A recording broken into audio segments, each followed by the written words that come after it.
എല്ലാ മാന്യ പ്രേക്ഷകർക്കും നമസ്കാരം. ഞാൻ ഈ വീഡിയോ ഇടാൻ ഉദ്ദേശിക്കുന്നത് കഴിഞ്ഞ ദിവസം എനിക്ക് ഉണ്ടായ ചില അവഹേളനങ്ങളുടെ വെളിച്ചത്തിലാണ്. അതിനൊരു ഉദാഹരണം, അതിൻ്റെ ഒരു മൂലകാരണം ഞാൻ പറയാം. കഴിഞ്ഞ ദിവസം ഫേസ്ബുക്കിലൊരു പോസ്റ്റ് കാണാനിടയായി. ആ പോസ്റ്റ് ഇങ്ങനെയായിരുന്നു: കല്ലിലേക്ക് ജീവൻ പകരാൻ സാധിക്കുന്നുവെങ്കിൽ എന്തുകൊണ്ട് മരിച്ചു കിടക്കുന്ന ശവത്തിനു ജീവൻ പകരാൻ സാധിക്കുന്നില്ല? ഇതായിരുന്നു ചോദ്യം. ഇത് കണ്ടു കഴിഞ്ഞപ്പോഴേ അതിൻ്റെ പിന്നിലെ തത്വം എന്താണെന്നുള്ളത് ആധ്യാത്മിക തലത്തിൽ ഞാനൊന്ന് വെളിച്ചത്ത് കൊണ്ടുവരുന്നതിന് വേണ്ടിയിട്ട് ഒരു പോസ്റ്റ് ഇട്ടു. ആ പോസ്റ്റിൽ ഞാൻ എഴുതി ഇങ്ങനെയാണ്: ഒരു ജീവൻ എന്ന് പറയുന്നത് രണ്ട് ഭാഗങ്ങളായിട്ടാണ് ഉള്ളത്. ആ രണ്ട് ഭാഗങ്ങളിൽ ഒരു നാണയത്തിൻ്റെ ഇരുപുറം പോലെ പ്രാണൻ എന്ന് പറഞ്ഞ എനർജി, അതുപോലെ ബോധാംശവുമാണ്. ബോധാംശവും പ്രാണനും കൂടി ചേരുമ്പോഴാണ് ഒരു ജീവൻ ഉണ്ടാവുന്നത്. ജീവനില്ലെങ്കിൽ പ്രാണനില്ല, പ്രാണനില്ലെങ്കിൽ ജീവനില്ല. ഇതാണ് വസ്തുത. അപ്പം അത് കഴിഞ്ഞിട്ട് വളരെയധികം കമൻറ്റുകൾ വന്നു. ആ കമൻറ്റുകളെല്ലാം വളരെ മോശമായ രീതിയിൽ എന്നെ അവഹേളിക്കുന്ന രീതിയിലാണ് കമൻറ്റുകൾ വന്നത്. ആ കമൻറ്റുകൾ കണ്ടു കഴിഞ്ഞാൽ വളരെയധികം എന്താണ് പറയുന്ന, ഒരു വ്യക്തിക്ക് കിട്ടേണ്ട ഏതെല്ലാം തരത്തിൽ അവന് ചീത്ത പറയാൻ പറ്റുമോ ആ രീതിയിലുള്ള കുറേ കമൻറ്റുകളാണ് എത്തിയത്. അപ്പോൾ പിന്നെ ഞാനൊരു കമൻറ്റ് ഇട്ടു. അതിൻ്റെ മോഡേൺ സയൻസ് എന്താണ് അതിനെക്കുറിച്ച്, എനർജിയെക്കുറിച്ച് പറയുന്നത്, ട്രാൻസ്ഫറിങ് ഓഫ് എനർജിയെക്കുറിച്ച് പറയുന്നത്. അപ്പോൾ ഇത് എനിക്ക് ഞാൻ പിന്നെ അത് കൂടുതൽ നോക്കാൻ പോയില്ല. അപ്പോൾ അതിൻ്റെ ബേസ് ചെയ്തിട്ട് ഒരു വീഡിയോ ചെയ്യണമെന്ന് ഞാൻ വളരെ ദിവസം കൊണ്ട് ആലോചിച്ചിരിക്കുകയാണ്. അപ്പോൾ ഇന്ന് ഞാനത് ചെയ്യുകയാണ്. ആദ്യമായിട്ട് മോഡേൺ സയൻസ് പറയുന്ന കാര്യം ഞാൻ പറയാം. ഊർജം ഒരിടത്ത് നിന്നും മറ്റൊരിടത്തേക്ക് ട്രാൻസ്ഫർ ചെയ്യാൻ സാധിക്കുമോ എന്ന് മോഡേൺ സയൻസ് എന്താണ് ഇതിനെക്കുറിച്ച് പറയുന്നത്? ഈ ഊർജ കൈമാറ്റം അഥവാ എനർജി ട്രാൻസ്ഫർ എന്ന് പറയുന്നത് പ്രധാനമായും തെർമോഡൈനാമിക്സ് എന്ന് പറയുന്ന ഒരു ശാസ്ത്ര വിഭാഗമാണ്. അതിൻ്റെ അടിസ്ഥാനത്തിലാണ് ഇത് പ്രവർത്തിക്കുന്നത്. ഊർജം എങ്ങനെയാണ് കൈമാറ്റം ചെയ്യപ്പെടുന്നത് എന്ന് നമുക്ക് നോക്കാം. ഒന്നാമത്തേത് താപോർജമാണ്. താപോർജം അതായത് ഹീറ്റ് ട്രാൻസ്ഫർ. നിലയിലുള്ള വ്യത്യാസം കാരണമാണ് ഇത് സംഭവിക്കുന്നത്. ഉയർന്ന താപനിലയുള്ള വസ്തുവിൽ നിന്ന് കുറഞ്ഞ താപനിലയുള്ള വസ്തുവിലേക്ക് താപം ഒഴുകുന്നു. ഇത് 3 രീതിയിലാണ് ഉണ്ടാകുന്നത്. ഒന്ന്, കണ്ടക്ഷൻ, കരവസ്തുക്കളുടെ ഊർജം പകരുന്നത്. ഉദാഹരണത്തിന് ഒരു ലോഹത്തവി നമ്മൾ അടുപ്പത്ത് വെച്ച് ചൂടായി കഴിയുമ്പം ആ ചൂട് വെച്ച ആ വെച്ചിരിക്കുന്ന ഭാഗത്ത് മാത്രമല്ല ചൂടുണ്ടാകുന്നത്, ഏതറ്റം വരെ ആ തവിയുണ്ടോ അവിടം വരെ ചൂട് അനുഭവപ്പെടുന്നതിൻ്റെ പ്രധാനപ്പെട്ട കാരണം താപോർജത്തിൻ്റെ കണ്ടക്ഷനാണ് അത് പോകുന്നത്. പിന്നെ സംവഹനം അല്ലെങ്കിൽ കൺവെക്ഷൻ, ദ്രാവകത്തിലൂടെയോ വാതകത്തിലൂടെയോ ഊർജം പകരാൻ സാധിക്കും. പിന്നെ വികിരണം അതായത് റേഡിയേഷൻ, മാധ്യമങ്ങളുടെ സഹായമില്ലാതെ ഊർജം പകരുന്നതിന് സാധിക്കുന്നതാണ്. ഉദാഹരണം സൂര്യപ്രകാശം ഇവിടെ എത്തുന്നതാണ് ഈ ഒരു സംഭവമായിട്ട് വരുന്നത്. ഇങ്ങനെ 3 തരത്തിൽ അതായത് ഊർജത്തെ നമുക്ക് ട്രാൻസ്ഫർ ചെയ്യാൻ സാധിക്കും. അപ്പോൾ ഒരു ശരീരത്തിൽ നിന്നും മറ്റൊരു ശരീരത്തിലേക്ക് അല്ലെങ്കിൽ ഒരു വസ്തുവിലേക്ക് ഊർജത്തെ ട്രാൻസ്ഫർ ചെയ്യാൻ സാധിക്കുന്നത് മോഡേൺ സയൻസിൻ്റെ ഈ ഒരു നിലയിലുള്ള കാര്യമാണ്. നമുക്ക് ട്രാൻസ്ഫർ ചെയ്യാൻ പറ്റും മറ്റൊരു വസ്തുവിലേക്ക്. അതിനെ സ്വീകരിക്കാനും അത് സാധിക്കും. അതിപ്പോൾ ജീവനുള്ള വസ്തുവാണെങ്കിലും സാധിക്കും, ജീവനില്ലാത്ത വസ്തുവാണെങ്കിലും സാധിക്കും. പക്ഷേ ഊർജം ജീവനല്ല എന്ന് പലർക്കും മനസ്സിലാവാത്തത് കൊണ്ടാണ് ഈ നിലയിലുള്ള കുറേ അവരുടെ കാഴ്ചപ്പാടിൽ വ്യത്യാസം വന്നാണ് കാരണം. ഇനിയും നമുക്ക് ആധ്യാത്മിക തലത്തിലുള്ള കാര്യങ്ങൾ നോക്കാം. ആധ്യാത്മികമായ കാഴ്ചപ്പാടിൽ ഊർജ കൈമാറ്റം എന്ന് പറയുന്നത് വെറുമൊരു ഭൗതിക പ്രക്രിയയല്ല. നമ്മൾ നേരത്തെ ഭൗതിക പ്രക്രിയ പറഞ്ഞു. ഇത് വേറെ തലത്തിലാണ് ഭൗതിക പ്രക്രിയ. ഓരോ ശരീരത്തിലും ഊർജമുണ്ട്. ആ ഊർജം എങ്ങനെയാണ് നിലനിൽക്കുന്നതെന്നും ആ ഊർജത്തിൻ്റെ തലത്തെക്കുറിച്ച് നമുക്ക് നോക്കാം. പ്രപഞ്ചത്തിലെ ചൈതന്യത്തിൻ്റെ നിരന്തരമായ ഒഴുക്കാണ് ഈ ഊർജത്തിൻ്റെ പ്രവാഹം എന്ന് പറയും. ഇതിനെ ഭാരതീയ ദർശനങ്ങളിലൂടെയും ആധുനിക ആത്മീയ ചിന്തകളിലൂടെയും അതിനെ വിശദീകരിച്ചിട്ടുണ്ട്. അതെങ്ങനെയാണെന്ന് നമുക്ക് നോക്കാം. പ്രാണോർജത്തിൻ്റെ ഒഴുക്ക്, പ്രാണോർജം എന്ന് പറയുന്നതാണ് പ്രാണൻ നേരത്തെ ഞാൻ പറഞ്ഞു. പ്രാണോർജത്തിൻ്റെ ഒഴുക്ക് എങ്ങനെയാണ്? നമ്മുടെ ശരീരത്തിലെ ഊർജത്തെ, അതായത് പ്രാണനെ പ്രാണെന്ന് വിളിക്കുന്നു. നാം ശ്വസിക്കുമ്പോഴും മറ്റൊരാളുമായി ഇടപഴകുമ്പോഴും പ്രാണോർജം കൈമാറ്റം ചെയ്യപ്പെടുന്നുണ്ട്. പ്രസന്നതയുള്ള ഒരാളുടെ കൂടെ ഇരിക്കുമ്പോൾ നമുക്ക് ലഭിക്കുന്ന പോസിറ്റീവ് എനർജി ഇതിന് ഉദാഹരണമാണ്. നമുക്ക് ആലോചിക്കാൻ പറ്റുന്നതാണ്.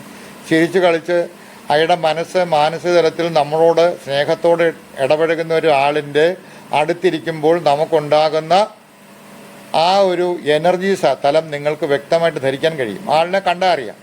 അതുപോലെ തന്നെ ഓരോ വ്യക്തിയിലും മനുഷ്യനിലെ കാര്യം പറയുന്നത് പ്രഭാവലയമുണ്ട്, അതിന് ഓറ എന്ന് പറയുന്നു. ഓരോ വ്യക്തിക്ക് ചുറ്റും ഒരു ഊർജ്ജ മണ്ഡലമുണ്ട്. കിർലിയൻ ക്യാമറ കൊണ്ട് ഒരു വ്യക്തിയിലെ ഊർജ്ജമണ്ഡലത്തെ അളക്കാൻ പറ്റും. അത് കണ്ടുപിടിച്ചാണ്, കിർലിയൻ എന്ന് പറയുന്ന ആളാണത് കണ്ടുപിടിച്ചത്. അതുകൊണ്ടാണ് അതിന് കിർലിയൻ ക്യാമറ എന്ന് പറയുന്നത്. ഈ ക്യാമറ കൊണ്ട് ഒരു വ്യക്തിയെ നിരീക്ഷിച്ച് ഫോട്ടോ എടുത്തു കഴിഞ്ഞാൽ ആ വ്യക്തിയിലെ ഊർജ്ജത്തിൻ്റെ പ്രഭാവം എത്രയുണ്ടെന്ന് വ്യക്തമായിട്ട് അറിയാൻ കഴിയും. സൂക്ഷ്മതലത്തിലായതുകൊണ്ട് പലർക്കും ഇതിനെക്കുറിച്ച് അറിയാൻ പറ്റത്തില്ല. കാര്യം നമ്മളെപ്പോഴും ഭൗതികത്തിൽ നിൽക്കുന്നത് കൊണ്ട് നമുക്ക് സൂക്ഷ്മതലത്തെക്കുറിച്ച് അറിയാനുള്ള സാധ്യതയില്ല. സൂക്ഷ്മതലത്തെക്കുറിച്ച് അറിയണമെങ്കിൽ ആ വ്യക്തി ധ്യാന മനനാദികളിലൂടെ മനസ്സിനെ സംയമനം ചെയ്ത് ഏകാഗ്രതയിൽ എത്തിക്കഴിഞ്ഞു കഴിഞ്ഞാൽ ആ വ്യക്തിക്ക് അറിയാൻ പറ്റും തന്നിലെ എനർജി തന്നിൽ തന്നെ ഉണ്ടെന്നും അതിന് ട്രാൻസ്ഫർ എങ്ങനെ ചെയ്യുന്നതെന്ന് അതിനെക്കുറിച്ച് അറിയാൻ പറ്റും. ഇത് ഒന്നുമില്ല എന്നും പറഞ്ഞിട്ട് വെറുതെ എന്തെങ്കിലും തൊണ്ടകീറി പറഞ്ഞുകൊണ്ട് ഒരു കാര്യമില്ല. രണ്ട് വ്യക്തികൾ തമ്മിൽ സംസാരിക്കുകയോ അടുത്തിരിക്കുമ്പോഴോ അവരുടെ പ്രഭാവലയങ്ങൾ പരസ്പരം സ്പർശിക്കുകയും അതുപോലെ തന്നെ ഊർജം കൈമാറുകയും ചെയ്യുന്നു എന്ന് വ്യക്തമായിട്ട് നമ്മൾ മനസ്സിലാക്കേണ്ടതാണ്. അപ്പോൾ ഇതിന് ഒരു പോസിറ്റീവ് കൈമാറ്റമാണ് ഉണ്ടാകുന്നത്. പോസിറ്റീവ് എന്ന് പറഞ്ഞു കഴിഞ്ഞാൽ പോസിറ്റീവായിട്ടായിരുന്നു എങ്കിൽ ഊർജം കൈമാറ്റം ചെയ്യുന്നുവെങ്കിൽ സ്നേഹം, ദയ, സമാധാനം എന്നിവയുടെ ഊർജം വർദ്ധിക്കുന്നു. നമ്മൾ ഏറ്റവും കൂടുതൽ ദേഷ്യപ്പെടുന്ന ഒരു വ്യക്തിയുടെ മുമ്പിലായിരുന്നു എപ്പോഴും ദേഷ്യപ്പെട്ടുകൊണ്ടിരിക്കുക. നിങ്ങളുടെ മനസ്സ് സ്വസ്ഥമാകുമോ എന്ന് ആലോചിച്ച് നോക്കി. സമാധാനത്തിലേക്ക് വരുമോ? വരത്തില്ല. അതേസമയം സ്വസ്ഥമായിട്ടും സമാധാനത്തോടും ഇപ്പോൾ പ്രാർത്ഥനയിലിരിക്കുന്ന വ്യക്തി, പ്രാർത്ഥിക്കാത്തവരാരുമില്ല. എല്ലാ മതക്കാരും പ്രാർത്ഥിക്കുന്നുണ്ട്. അതിപ്പം ഹിന്ദു ആയാലും മുസ്ലിം ആയാലും ക്രിസ്ത്യാനി ആയാലും എല്ലാം പ്രാർത്ഥിക്കുന്നുണ്ട്. പ്രാർത്ഥനയിൽ പോലും നമ്മൾ പ്രാർത്ഥനാലയത്തിൽ ഇരിക്കുന്ന സമയത്ത് നിങ്ങൾക്കുണ്ടാകുന്ന വൈബ്രേഷനും അതുപോലെ നിങ്ങളുടെ വീട്ടിൽ അച്ഛനും അമ്മയായിട്ട് വഴക്കിട്ടുകൊണ്ടിരിക്കുക അല്ലെങ്കിൽ വേറെ രണ്ടുപേരും അതിൻ്റെ ഇടയിൽ നിൽക്കുന്ന ഒരു സമയത്തുണ്ടാകുന്ന ആ ഒരു തലം കൂടി നിങ്ങൾ സ്പഷ്ടമായിട്ട് മനസ്സിലാക്കി കഴിഞ്ഞാൽ ഇത് വ്യക്തമാകും. എന്നാലേ മനസ്സിലാകത്തുള്ളൂ. നമ്മുടെ ശരീരത്തിൽ 7 ഊർജ്ജചക്രങ്ങളുണ്ടെന്ന് എല്ലാവർക്കും അറിയാം. ഈ 7 ഊർജ്ജചക്രത്തിൽ കൂടിയാണ് ഇതിൻ്റെ പ്രവാഹം നടക്കുന്നത്. അത് ധ്യാനം, യോഗ എന്നിവയിലൂടെ ഈ ഊർജത്തെ ഉയർത്താനും അതുപോലെ പ്രപഞ്ച ഊർജവുമായി ബന്ധിപ്പിക്കാനും സാധിക്കുമെന്ന് ആത്മീയത പഠിപ്പിക്കുന്നു. നമ്മുടെ യോഗ കണ്ടുപിടിച്ച ശാസ്ത്രമായത്. ഇതും ശാസ്ത്രം തന്നെയാണ്. അനുഭവിച്ചറിഞ്ഞതിനാണ് ശാസ്ത്രം എന്ന് പറയുന്നത്. അനുഭവിച്ചറിയാത്ത ഒന്നും ശാസ്ത്രമല്ല. അപ്പോൾ അനുഭവിച്ചറിഞ്ഞതിന് ശേഷം ശാസ്ത്രം എന്ന് പറയുമ്പോൾ ആ ശാസ്ത്രത്തെ ഉൾക്കൊള്ളാൻ നമ്മൾ തയ്യാറാകാത്തത് നമ്മൾ മോഡേൺ സയൻസിൽ പെട്ടുപോയത് കൊണ്ടാണ്. മോഡേൺ സയൻസ് എന്ന് പറയുന്നത് എപ്പോഴും മനസ്സിലാക്കേണ്ടത് ഉപകരണങ്ങളുടെ സഹായത്തോടു കൂടി ശകലിച്ച് ഇച്ചിരി കണ്ടുപിടിക്കുന്ന. അത് ഇച്ചിരി കണ്ടുപിടിച്ചു, അത് അടുത്തതിലേ വേണമെങ്കിൽ വേറൊരു ഉപകരണം വേണം. അപ്പോൾ ഉപകരണമില്ലാതെ ഒരു കാരണവശാലും നമുക്ക് ഇതിനെ കണ്ടുപിടിക്കാൻ സാധ്യമല്ല എന്ന തലത്തിലെത്തിയിരിക്കുകയാണ്. ഒട്ട് വിശ്വസിക്കാനും സാധ്യമല്ല. അതുകൊണ്ടാണ് കല്ലിലെ എനർജി എങ്ങനെയാണ് ഉണ്ടാകുന്നതെന്ന് ചോദിക്കുന്നതിന് പ്രധാനപ്പെട്ട കാര്യം. അതുപോലെ തന്നെ മരിച്ചു കിടക്കുന്ന ആളിനെ ജീവിപ്പിക്കാൻ പറ്റുമോ എന്ന് ചോദിക്കുന്നതിൻ്റെ പിന്നിലെ തത്വം ഇതാണ്. ഒരു വിവരവുമില്ലാത്ത ഒരു ഐഡിയ ആണ് ഈ പറയുന്നത്. അപ്പം നമ്മുടെ ആത്മീയ തലത്തിൽ നമ്മൾ നമ്മുടെ കഴിവ്, നമ്മുടെ ധ്യാനമന്നാദികളിൽ കൂടി ഉണ്ടാക്കുന്ന ആ ഊർജം മറ്റൊരാളിലേക്ക് നമുക്ക് ട്രാൻസ്ഫർ ചെയ്യാൻ പറ്റും. ആ തലത്തിൽ ആ വ്യക്തിക്ക് ഊർജത്തിൻ്റെ തലം കുറവാണെങ്കിൽ ആ തലത്തിലേക്ക് പോസിറ്റീവ് എനർജി ആ വ്യക്തി കൊടുക്കാൻ പറ്റും. ആ വ്യക്തിക്ക് പെട്ടെന്ന് റിയലൈസ് ചെയ്യും. ആ വ്യക്തി പെട്ടെന്ന് ഉണരുന്നത് പോലെ അല്ലെങ്കിൽ പെട്ടെന്ന് ആ വ്യക്തിക്ക് ഉണ്ടാകുന്ന മാനസികവും അതുപോലെ തന്നെ ശാരീരികവുമായിട്ട് ഉണർവ് എങ്ങനെ ഉണ്ടാവും നമുക്ക് മനസ്സിലാക്കാൻ കഴിയും ഇതിനകത്തിൽ. പിന്നെ ചിന്തകളും വികാരങ്ങളും നമ്മുടെ വൈബ്രേഷണൽ ഫ്രീക്വൻസിയാണ്. ആത്മീയ തലത്തിലല്ല, ആത്മീയതയിൽ ചിന്തകൾക്ക് ഊർജ്ജരൂപമുണ്ട്. നാം എന്ത് ചിന്തിക്കുന്നുവോ ആ തരംഗങ്ങൾ പ്രപഞ്ചത്തിലേക്ക് വിക്ഷേപിക്കപ്പെടുന്നു. ഇതിനെയാണ് ആകർഷണ നിയമം, ലോ ഓഫ് അട്രാക്ഷൻ എന്ന് പറയുന്നത്. ഇതില്ലെന്ന് പറയാൻ ആർക്കും സാധ്യമല്ല. കാര്യം കണ്ണ് വിശ്വസിക്കാത്ത സാധനമാണ്. നിങ്ങൾ ഒരാളിനെ പ്രാക്കുക എന്ന് പറയുന്ന എനർജിയാണത്. കണ്ണെന്ന് പറയുന്നത് കണ്ടിട്ട് എന്തെങ്കിലും കണ്ടിട്ട് അതിനെപ്പറ്റി പറയുന്ന എനർജിയാണത്. അപ്പോൾ എനർജിയുടെ ചലനം അവിടെ സംഭവിക്കുന്നുണ്ട്.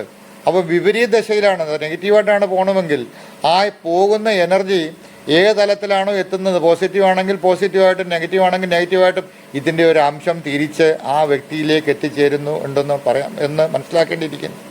ഇതിനൊരു നിയമമുണ്ട്, ആ നിയമം കൂടി ഞാനിവിടെ പറയുന്നില്ല, കാരണം എന്തിനാണ് പറയുന്നത്, പറഞ്ഞിട്ടൊന്നും ഒരു കാര്യമില്ല. അപ്പോൾ അതുപോലെ കൊടുക്കുന്നതേ കിട്ടൂ, മുള്ളു കൊടുത്താൽ മുള്ളു കിട്ടും അല്ലേ. പ്രപഞ്ചം എന്ന് പറയുന്നത് ഒരു വലിയ സാക്ഷിയായി നിൽക്കുകയാണ്. അതൊരു വലിയ ജീവൻ പോലെ തന്നെയാണ്. ഈ പ്രപഞ്ചത്തിലെ എല്ലാ ഘടകങ്ങളും, എല്ലാം കാണുന്ന വസ്തുക്കളെല്ലാം തന്നെ ജീവനുള്ളതാണെന്ന് നമുക്കറിയാം. പാറയ്ക്ക് പോലും ജീവനുണ്ടെന്ന് ഇത് കണ്ടുപിടിച്ചിട്ടുണ്ട്. അതൊക്കെ എന്ന് പറഞ്ഞാൽ ഉറഞ്ഞുകൂടിയ ഊർജ ഖനങ്ങളാണ്. ആ ഖനമായി കിടക്കുന്ന ആ ഊർജത്തിന് പോലും ജീവൻ്റെ തുടുപ്പ് അതിലുണ്ട്. ഏതെങ്കിലും ഒരു സമയത്ത് അത് മാറി വരാൻ സാധ്യമുണ്ട്. അപ്പം ആ ഒരു തലത്തിൽ ചിന്തിക്കാത്തവർക്ക് ഇത് എത്ര കേട്ടാലും കുറ്റം പറയുക അല്ലാതെ മറ്റൊന്നും അവർക്ക് പറയാൻ സാധിക്കുകയില്ല എന്ന് മനസ്സിലാക്കുക. അപ്പം മറ്റുള്ളവരുടെ ദുഃഖം ശമിപ്പിക്കാൻ കഴിയുന്നത് പോസിറ്റീവ് എനർജി കൊണ്ട് നമുക്ക് സാധിക്കുമെന്ന് വ്യക്തമാക്കിയിട്ടുണ്ട്. പക്ഷേ സൂക്ഷ്മ തലത്തിലേക്ക് കയറാതെ ഒരു വ്യക്തിക്കും ഇതിനെക്കുറിച്ച് ഒരു ഐഡിയയും കിട്ടത്തില്ല. അത് മനസ്സിലാവാത്തത് കൊണ്ടാണ് ഓരോ വ്യക്തിയും മറ്റുള്ളവരെ കളിയാക്കുന്ന തലത്തിലേക്ക് പോകുന്നത്.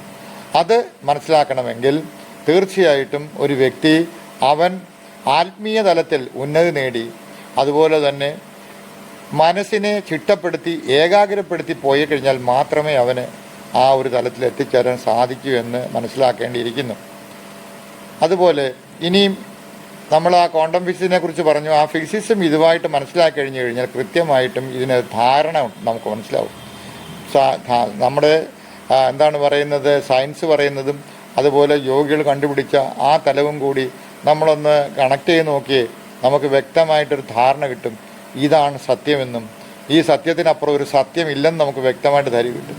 ഇപ്പം ഈശ്വരനില്ല എന്ന് പറഞ്ഞ് വാദിക്കുന്നവർ അനേകമുണ്ട്. ഈയിടെ ഒരാളുമായിട്ട് എൻ്റെ അടുക്കെ വാദിക്കാമെന്ന്, ഞാനിപ്പോൾ കൂടുതൽ അതിനെക്കുറിച്ച് സംസാരിക്കാറില്ല. കാര്യം എന്ന് പറഞ്ഞാൽ ഇങ്ങനെയുള്ള ആളുകളോട് സംസാരിച്ചു കഴിഞ്ഞാൽ നമ്മുടെ തല വെറുതെ പുണ്ണാക്കുന്നതല്ലാതെ അവരുടെ യുക്തിക്കനുസരിച്ചാണ് അവർ സംസാരിക്കുന്നത്.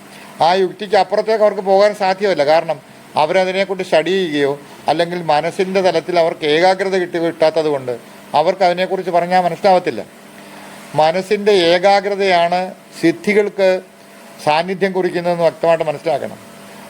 ഏതൊരു വ്യക്തിയാണോ മനസ്സിൻ്റെ ഏകാഗ്രത കൂടിക്കൂടി വരുന്നത് അവൻ സിദ്ധികളിലേക്ക് കടന്നു പോകുന്നു എന്ന് മനസ്സിലാക്കണം. പണ്ട് ഹനുമാൻ ലങ്ക ചാടിയതും അതുപോലെ അണുവിൽ അണുവായി വന്നതും ഭാരമുള്ള ശരീരമാക്കി മാറ്റിയതും ഒക്കെ സിദ്ധികളുടെ കഴിവാണ്. അത് നമ്മുടെ മനസ്സ് എത്ര കണ്ട് നമുക്ക് കോൺസെൻട്രേറ്റ് ചെയ്യാൻ പറ്റുന്നു, നമുക്ക് എത്ര കണ്ട് അതിനെ മുന്നോട്ട് കൊണ്ടുപോയി അതിനെ കോൺസെൻട്രേഷനിലേക്ക് കൊണ്ടുപോകാൻ പറ്റുന്നു, അത്രയും നമുക്ക് സിദ്ധി ഉണ്ടാവും. യേശുദേവൻ ഒരു പുഴയുടെ ഒരു കരയിൽ നിന്നുകൊണ്ട് ഒരു ഇലയിൽ കീറി മുറിച്ചിട്ട് അദ്ദേഹം അപ്പുറം കടന്നു എന്ന് പറയുന്നത് യാതൊന്നും നമുക്ക് അതിശയിക്കാനില്ല. സിദ്ധി കൈവന്ന ഒരാളുടെ ശരീരത്തെ നമുക്ക് ഭാരം കുറഞ്ഞ് കൊണ്ടുവരാൻ പറ്റും. ഏറ്റവും അണിമ, മഹിമ, ലഹിമ എന്ന് പറയുന്ന കുറേ അക്ഷരസിദ്ധികളുണ്ട്. ഇതിനകത്ത് പറയുന്ന സത്യമാണ്.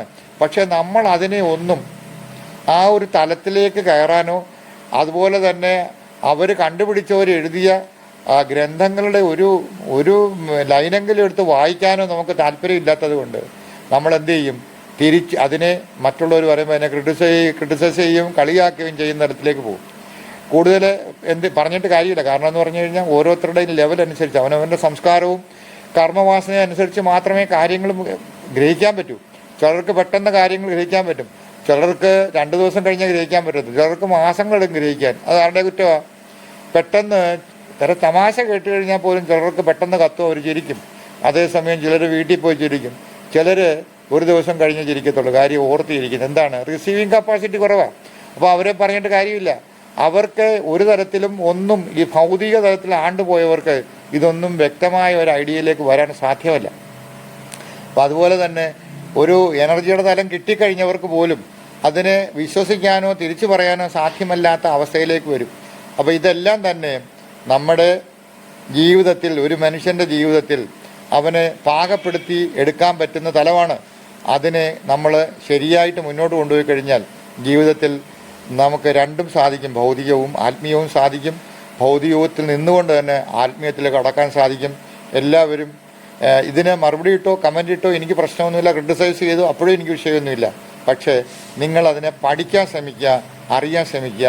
എല്ലാവർക്കും ഒരിക്കൽ കൂടി നമസ്കാരം പറഞ്ഞുകൊണ്ട് നിർത്തുന്നു.